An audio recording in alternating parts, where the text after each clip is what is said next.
Welcome back, everybody. Today I am going to show you how I do an easy recipe for sweet and delicious pineapple tamales or tamales de piña. Here's how I do it. To start, I'm going to use dried corn husks, and actually these are sort of pliable, but I'm still going to soak them. If you have really dry corn husks, then you might want to boil water, soak them overnight. But these are fairly pliable, so I'm going to separate them, clean them for any debris, and then I'm going to soak them in hot water for around 2 hours. And just to make sure that they stay submerged, I'm just going to place a heavy lid right on top. I also want to mention for this recipe, you'll need around 35 to 40 corn husks. Okay, so now what I'm going to do is steep some pineapple juice with a cinnamon stick. So in a small saucepan, I'm going to add 2 cups of pineapple juice.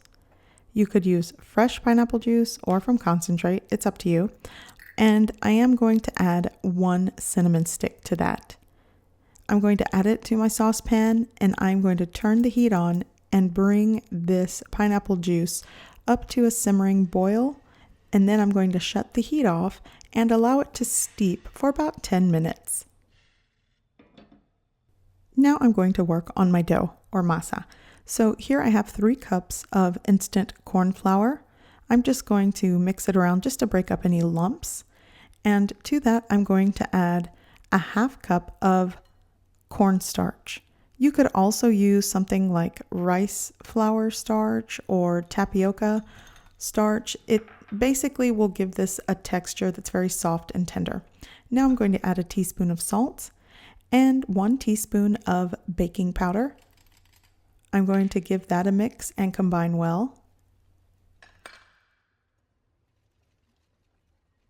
Now I'm going to add a cup and a half of sugar, and if you want it to be sweeter, then you can add maybe an extra 1/4 cup to this, but a cup and a half should do well with this recipe. So once everything is combined well, I'm going to add 3 sticks of softened unsalted butter. This is basically a cup and a half of butter. I will be putting the ingredients and measurements in the description below this video. So now with my hand, I am just going to combine the butter with the dry ingredients, and you'll want to mix this well.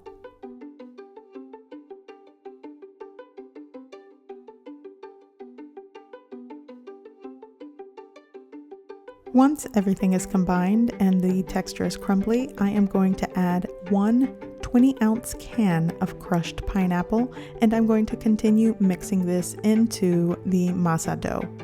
I will also be mixing in 2 teaspoons of vanilla extract. Now that my crushed pineapple is completely combined with this dough, by the way, when you're mixing, you'll want to mix vigorously. So now I'm going to add some of that pineapple juice little by little. I ultimately only used 1 3/4 cup of that pineapple juice, but you'll still want to at least steep 2 cups because you may need more. So once I add this and mix this with my hand vigorously, you'll want to sort of fluff it and whip it as you mix it. As you can see, my dough is completely combined and fluffy. So now I'm going to just cover this and let it set for about 30 minutes, and that'll give the liquid a chance to soak into the dry maseca instant corn flour that you're using. Once your dough has set, you're ready to make these. So here I have my corn husks off to the side. I have about 40. I'll see if I can get 40 of these.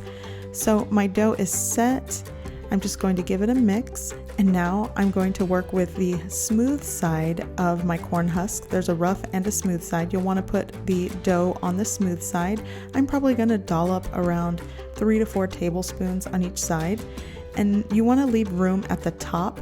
Don't fill it all the way up to the top. Leave about 1.5 inches and then fold it under, and your tamal is ready. I'm going to set my tamal on this baking sheet, and I'm just going to continue making these.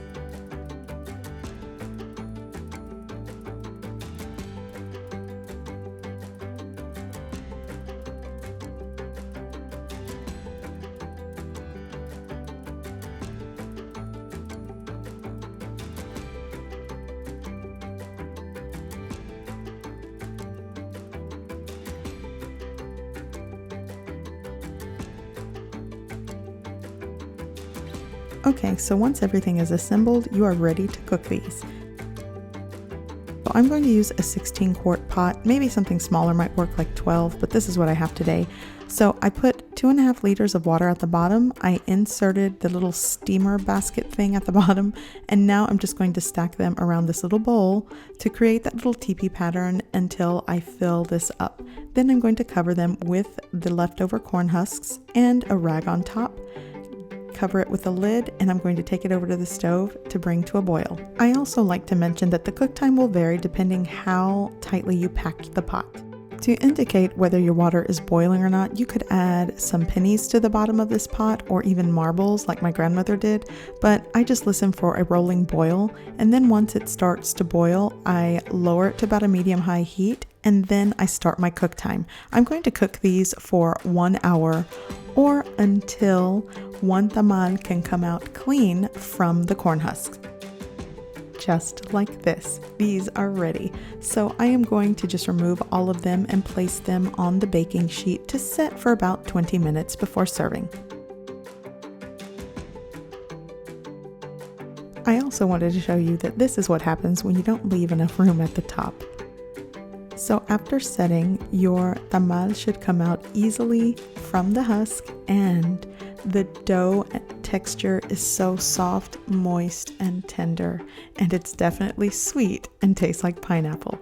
So I hope you guys give this recipe a try. I hope you like it, and thanks for watching!